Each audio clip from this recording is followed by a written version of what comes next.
Good evening, sports fans, and welcome to another edition of the RO Sports Show, brought to you by ROYellow.com. And more specifically, let's start off tonight with the Raider wrap-up, and let's begin with Richmond Cross Country, where on Tuesday, 5 seniors were recognized during the team's only home race this season. 4 Lady Raiders, 1 Raider runner were recognized, starting with Ariel Brown, Abby Calhoun, Hannah Stewart, Devin Tillman, and Anna Lee Wyan. Congratulations to all of them being seniors this year. Now, as far as the Lady Raiders, they finished with their second first-place tally in 3 meets so far this year with a combined 29 points. Jack Britt finished second with 41 points. Purnell Sweat in third with 56 points. In the boys race, Richmond finished third overall with 67 points. Purnell Sweat finishing first in that race. Jack Britt coming in second for the boys. Ariel Brown overall finished second with a time of 21:59, 3 seconds behind Purnell Sweat's Kylie Chavis, who finished with a time of 21:56. The Lady Raiders would see 10 of their runners finish in the top 15 spots. So great performance by them. Jessica Covington, the head coach of the girls team, was quoted as saying, "The girls did awesome, and being on our home turf really helped out with our times." Both teams cross country will be in an invitational at the Carolina Horse Park in Rayford on Saturday. Time to start for that is 9 a.m. Moving forward for the girls golf team, Lady Raiders placed 4th in their 3rd straight match to start the season at Pinecrest Country Club in Lumberton on Monday. Finished with an overall score of 233. That's good for 89 over. Second-year head coach Keith Parsons said the match was actually cut in half in order to test the timing of the event, so they only played 9 holes instead of the traditional 18. Don't know yet whether they'll continue the half matches or whether they'll move back up to 18 holes moving forward. RO Sports, of course, will keep you up to date on that. Of course, Pinecrest High School won its 3rd match in a row with an overall score of 154. That's only 10 over, so they had a great day on the links. Jack Britt coming in second with a 188. Purnell Sweat in third with 203. As I mentioned, the Raiders coming in 4th. Senior Haley Miller continues her dominance as far as the leader of the pack for the Raiders. She finished with a 46, good for 10 over on the day.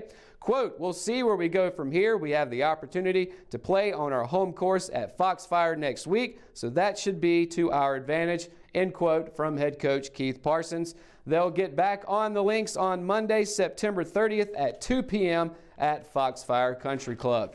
Moving forward, more Lady Raiders action on the tennis court. Lady Raiders 2-7 overall, 2-6 now in the SAC after picking up another conference win on Tuesday, beating Hoke County. The Lady Bucks 5-4 overall. Lady Raiders won a season-high 4 wins in singles, 1 win in doubles matches. Number 1 player, junior Kirsten Bruce, and number 3 player, junior Kaylee Parker, won their first singles matches victory. So congratulations to them. This is, as I mentioned, Richmond's 2nd win this season after beating Purnell Sweat 5-4 back on September 17th. Another quote here from head coach Neely Herndon. "Hopefully we can carry this momentum with 2 more matches this week against Lumberton." Lumberton is winless this season. They're currently 0-6 overall, 0-5 in the SAC. Play is already in progress in that match. That started at 4 p.m. As I mentioned, stay tuned to RO Sports with all their updates to let you know how those turn out. In boys soccer, they beat 71st High School overwhelmingly 5-2 on Monday night, snapping a 3-game losing streak. This has actually been Chris Larson and his team's slowest start since 2013. They are 2-7-1 overall, 2-3 in the SAC. That's good for 5th place currently. 71st now 4-6 overall. 0-6 in the SAC, so yet for the Falcons to pick up a win in the conference. Junior Noah Aiken scored his first 2 career varsity goals after being moved to forward in this game. Of course, as I mentioned, this is Chris Larson's 2nd year after taking over for Benny Howard after his multitude of years at the head coach's position. Senior Lee Hayden, he scored his 4th goal. That leads the team. Senior Luke Hawks and Noah Jordan also each scored a goal. Quote, "I could find 5 or 6 chances in the first half where it was a one-on-one or we had a window to take a shot and we didn't do it. end quote from Chris Larson, the head coach. So they did some things that they like to see. Of course, Chris Larson saying they've got some things that they need to improve on. Season high, though, 20 shots on goal for the Raiders. Falcons only got 6 shots during the 80 minutes of play. They will actually be playing Lee County tonight, who is 2-6 overall. That game starts at 7 p.m. Just like I've been saying, make sure to stay up to date with RO Sports on Twitter and social media to find out how that turned out. And, of course, not to be outdone, let's head to football. We'll start with JV. Both teams on a bye this past week. JV suffered their first loss in 30 straight games against Cardinal Gibbons a couple of weeks ago.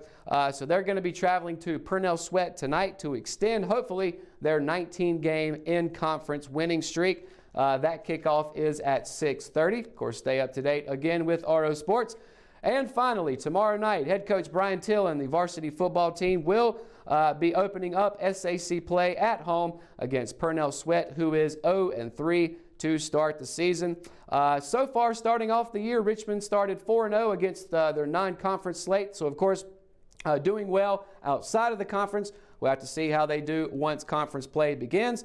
But this time last year, Richmond beat Purnell Sweat 41-0 in the regular season finale. Hopefully, that will be the same outcome tomorrow night.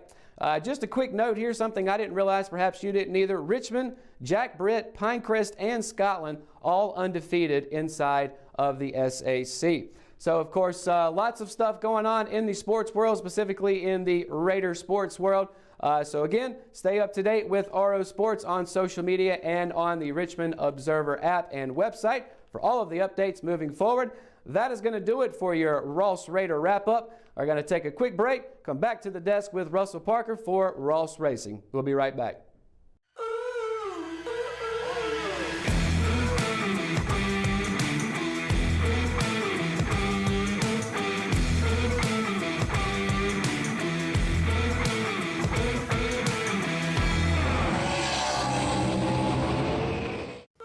After Las Vegas, Martin Truex Jr. had all of the pressure taken off of him heading into Richmond. But he wasn't ready to kick back for the Saturday night showdown at the 3/4 mile track. The Black and Orange 19 had a solid performance all around and took the checkered flag to sweep the 2019 races at Richmond and starts the playoffs 2 for 2. His teammates of Joe Gibbs Racing followed suit to place 1, 2, 3, 4 in what would have been the first time ever, but the 20 car of Eric Jones failed post-race inspection, and all of the points he made up set him back into a must-win situation at the Charlotte Roval. Welcome back to the RO Sports Show. It's now time for Ross Racing, and of course we've got Russell Parker as usual to break down this crazy night at Richmond where we saw total domination by Joe Gibbs, a setback, some surprises making a statement for their championship run, and much more. But first, let's start with Truex. How did he get the job done? Well, it was a really long night, 400 laps out here at Richmond, Virginia. It was a wild night for sure. I mean, Kyle Busch made a statement, I believe it was last week at Las Vegas. He said something about you can't make passes at Richmond, but Truex was making passes all night long. And so he just kept on with great dominance. He had a setback late in the race, actually. Ricky Stenhouse Jr., who had better tires than him because of pit stop strategy, actually kind of spun him out. And then he got back into it, though, and came back, still led on, and won the race. And I think when you got no pressure on you, you got that win already knocked out, you're going to do wonders moving forward because you're not having that pressure. You can focus on actually winning the race, not where you're at in the points, stuff like that. So I think mentally he was just there, and you could see it in his face after the race. He was just overall just happy. Not just like, oh, man, I won the race. More like he's cool, collected. He understands that he's in a great position right now, and I think that's the case right there. Mental is definitely key right now, and it's working for him. I absolutely agree. That momentum gives you confidence as well as taking some of that pressure off. So, as we noted, Joe Gibbs Racing had outshined all the competition at Richmond. In addition to Truex getting the win, Kyle Busch and Denny Hamlin placed second and third. Jones, as we mentioned, suffered a heavy penalty. We'll get to that here in just a moment. What does it say, though, about this team making a statement this early in the playoffs, but also the fact they've been able to keep this up through the entire season? Yeah, this is 26 plus races now. They actually think it's 28 at this point, and they've pretty much have like half of the wins now. This late into the season. It's really an interesting take on how things are going because all four guys are doing great. Jones has a win. Everyone else has at least 3. It's just kind of continuing to stack up, and we don't see any slowing down for these guys. So when you see a team like this dominating, and I think a lot of that does help out that Toyota is kind of a smaller manufacturer against the other two in terms of how many they have out there. Now, I think what their mentality is quality over quantity, whereas Chevy and Ford have at least 10 to 15 cars out there with their logo and supporting those teams, whereas Toyota's only supporting 5 out there. And they're making it huge right now. Even with a 95 team who had a top 10 performance as well, if you want to include them, I think it's all about Toyota right now. I think that they're getting things going very well for their drivers, and it's just been working out tremendously for them this year. Well, finishing 1, 2, 3, 4 would have been unprecedented. But as far as NASCAR history, have we ever seen any kind of dominance like this from one particular team? I think well, obviously, I think you can go back to like I guess maybe Richard Childress Racing back in the day when he had Dale Earnhardt. All those guys were really great then, and you look at Hendrick, who just had Jimmy Johnson and Jeff Gordon in their prime, and just really kicked butt with those two drivers. So you've seen this happen before, but probably not on the scale that Joe Gibbs has done for this season, unless you go way back in the day where someone had the big bucks and it was just that one person perhaps. But really, I think Joe Gibbs is doing a pretty outstanding job, especially considering I would say Joe Gibbs is actually a pretty young team, considering that Joe Gibbs was a coach for the Redskins at one point. So coming from football to NASCAR and dominating, it's really impressive. Absolutely. Well, not every JGR driver left Richmond happy. Erik Jones started the race at the bottom of the cutoff line. At the drop of the checkered flag, Jones was above the line and sitting pretty heading into the Charlotte Roval, but due to a failed pass-through in the optical scanning station and an issue dealt with the car's rear wheel alignment, it put the 20 team at 45 points below, making his day at the upcoming Roval race a lot harder. He's now in a must-win situation if he wants to win a championship. So can Jones pull it off, or is his playoff journey done this Sunday? He's not. I mean, Jones has been a really solid all-around driver this season, and I expect him to get a top 10, no doubt about this, no matter how it goes this Sunday. But him getting the win, it's going to be a very, very difficult thing to do. The only advantage is that the Roval is still fresh, and it has a small adjustment from last year, so everyone still probably has about the same notes and maybe throw some of them out. So still a wild card. Yeah, still a wild card in those aspects. So I mean, maybe he learns it. We saw Ryan Blaney win it last year. Of course, there was a second and first had a pretty wild ending there. So maybe if he gets lucky with something like that this year, something like that, I feel like he's got, like I said, he's got a top 10 car. Can he do it? I'm not quite sure, but I mean, we've seen guys with must-win situations before in the past of the playoffs. We'll look at Brad Keselowski from a couple of years ago when this kind of format began, and going into Talladega, a wild card race then as well, and he came in with a must-win situation and did the same thing. Of course, we're talking about a champion versus someone who hasn't quite got there yet, so the big difference. But I think it's possible for Jones to do it. Just not quite sure if it's going to happen. All right. Well, why don't we look at the rest of the playoff standings and see which one surprises you being above the cut line and also who's at the bottom? Well, of course, Erik Jones is probably the big surprise at the bottom. But for me personally, I think it's Kurt Busch being 14 points below the cut line. I expected him to have a tremendous start to this playoff run. Not really at all. I mean, he kind of had a mediocre race there at Las Vegas with a cut tire, and then this race here just kind of didn't do too well. For the people who are above it, though, I'm really impressed with Ryan Newman being at 9th with 14 points to the good. I didn't expect him to even get past 13th or even 15th. I figured he'd stay at 16th the whole time. But he has proven everyone wrong. I think everyone who had a playoff bracket is probably about to get busted out now, because who would have expected him to be moving on to the next round? Potentially. Now, it's still not over yet. I mean, that's easily able to get knocked out pretty quickly. But, I mean, I'm actually more impressed with the fact that Brad Keselowski and Denny Hamlin, they're only a couple points from locking themselves in just off of a couple of stage points heading into the Roval. So if they can get those stage points, they're locked in as well, and it's going to make it tougher for those other guys. I do want to say, while you've been looking at this, I've been peeking over at the whiteboard on the other end of the studio here.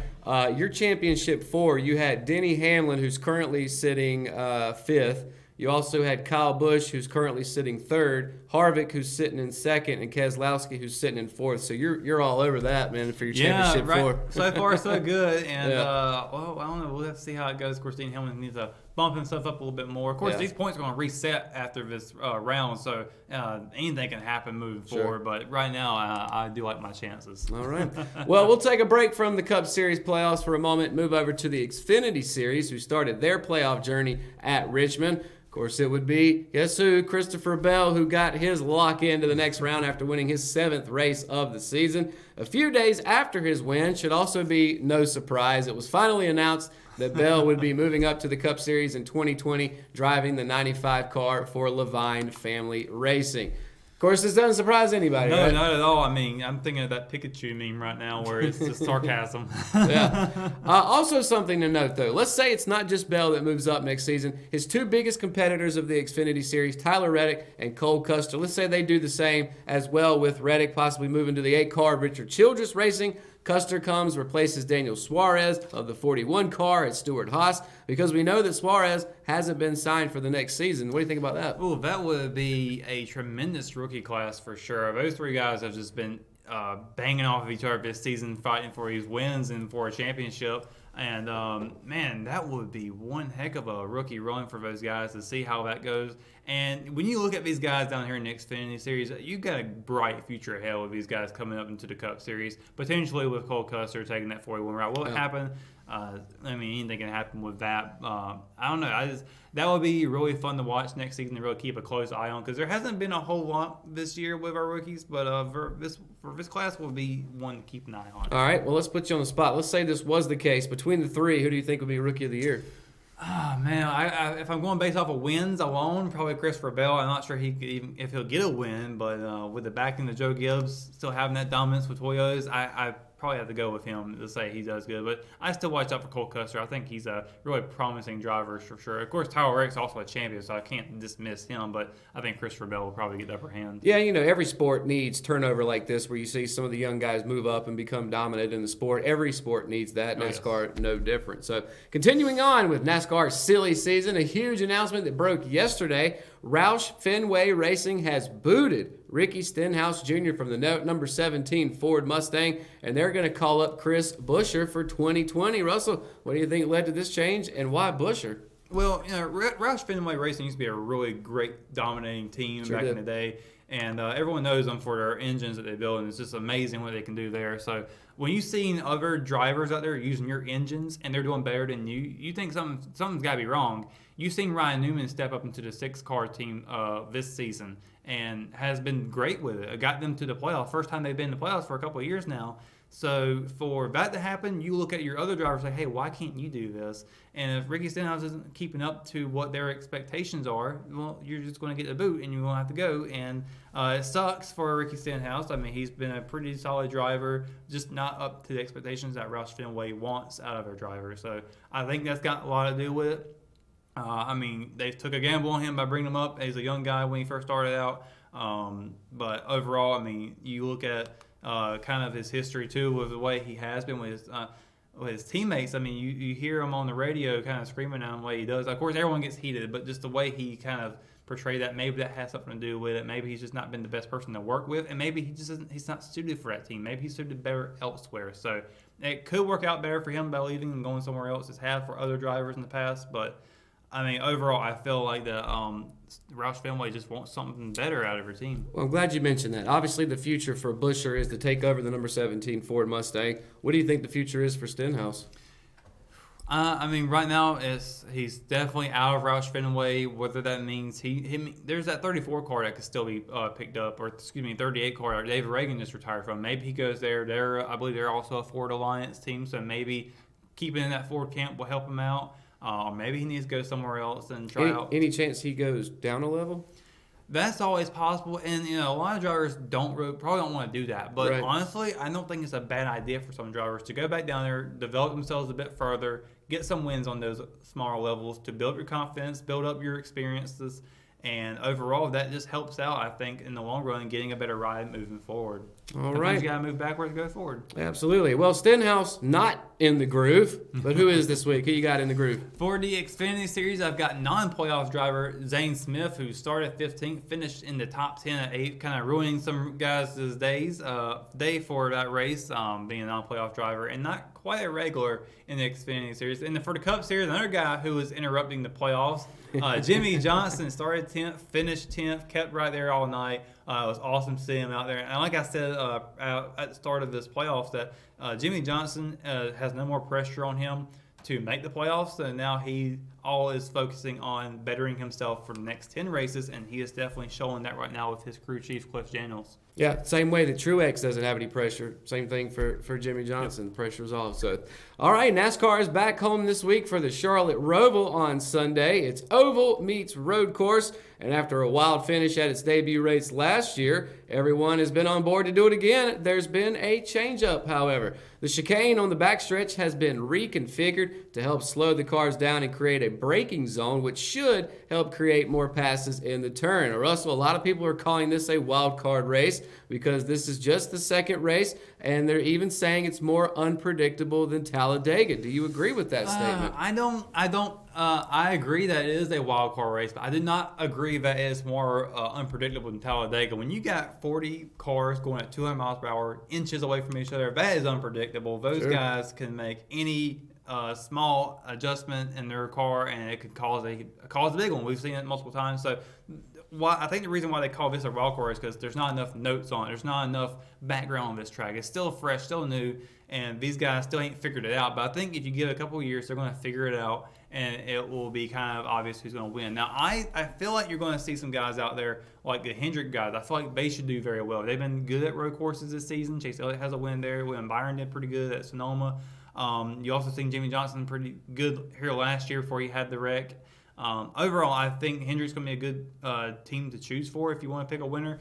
But, I mean, like everyone's saying, it is still unpredictable, but probably not for a few more years, but still going to be exciting to watch. Absolutely, it is. Well, how about we talk about some track facts brought to you by ROYellow.com, Richmond County's online business directory. And prior to 2018, the fall race at Charlotte was just your typical 500-mile race on a 1.5-mile track. But then last season, as we got to see up close, the Roval debut, taking the track and giving it an alternate reconfiguration. With a road course layout in the infield, plus that chicane on both stretches and the use of the bankings of the original oval turns, Charlotte Motor Speedway created a new term that may or may not make it into the Webster's Dictionary, Roval. I think it will. Yeah. Last year's race saw Martin Truex Jr. and Jimmy Johnson battle it out for the lead. And, well, how about instead of telling you, we'll show you what we got to see from our seats at the race.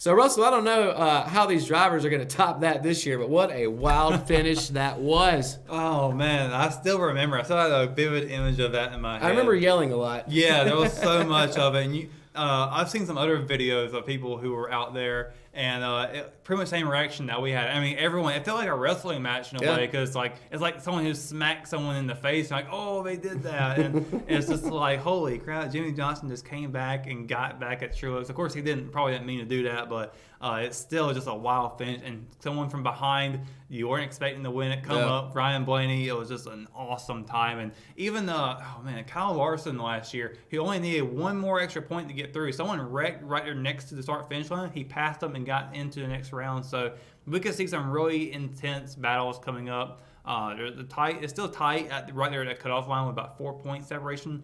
And it's not too bad to make up from, but you could lose it just like that. So it's going to be really fun to watch. Yes, it will. So that is your track facts, brought to you by ROYellow.com, Richmond County's new online business directory. All right, so before we finish the show, to finish like we always do, let's get some predictions. Who you got? Well, for the Xfinity Series, I've got Austin Cindric. He's just been dominating at road courses this season. I mean, he's got 2 wins under a belt for him, and I think with this being a road course style layout, I think he's got this one in the bag. For the Cup Series, I've got, as I mentioned earlier, the Hendrick Group. Watch out for them. I've got Chase Elliott. He's also won a race, a road course this season, and the Hendrick guys have been well at him this season as well. Chase Elliott gets his win and moves on to the next round. All right. And Eric Jones does not move on because he does not win. So Okay. that's the easy prediction. Heard it here first. Jones is out. Elliott stays in. Cindric also has a great day at the Roval. All right, well, that's going to do it for another edition of Ross Racing, brought to you by ROYellow.com and, of course, the RO Sports Show overall. This is Russell Parker now. I'm Matt Harrelson. Thanks for watching. We'll see you right back here next week for another edition of the RO Sports Show. Have a great week.